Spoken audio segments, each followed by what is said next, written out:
নমস্কার বন্ধুরা, নতুন একটা মিনি ব্লগ নিয়ে আবারও হাজির হলাম। কালী পুজোর দুদিন পর গিয়েছিলাম বেলেতে। শুনেছি বেলেতে নাকি খুব বড় করে কালী পুজো করা হয়। আর এই প্রথমবার বেলেতে গেলাম, আর প্যান্ডেল দেখে সত্যিই আমি অবাক, যেন দুর্গাপুজো হচ্ছে। আর মানুষের ঢল তো প্রচুর নেমেছে। আর গাড়ি রাখার যেহেতু প্রচুর প্রবলেম, আর ভিড়ের কারণে সব প্যান্ডেল নেমে দেখতেই পারিনি। তো প্যান্ডেলগুলো আপনাদের সাথে শেয়ার করলাম, আর যেগুলো দেখতে পেরেছি অবশ্যই সেগুলো ডিটেলসে শেয়ার করব। এখানে মহাদেবের ওপর ভিত্তি করে একটা থিম অনুযায়ী প্যান্ডেল করেছিলেন।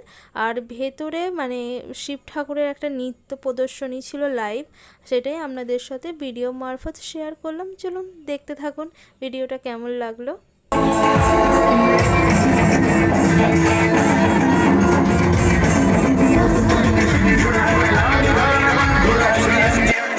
আর এখানে মাতৃ প্রতিমা অপরূপ সুন্দর থিমের ওপর ভিত্তি করেই তৈরি করেছিল।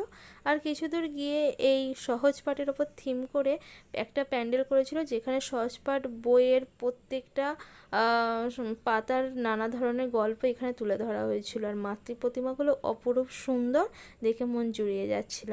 এছাড়াও অনেক প্যান্ডেলই দেখেছি।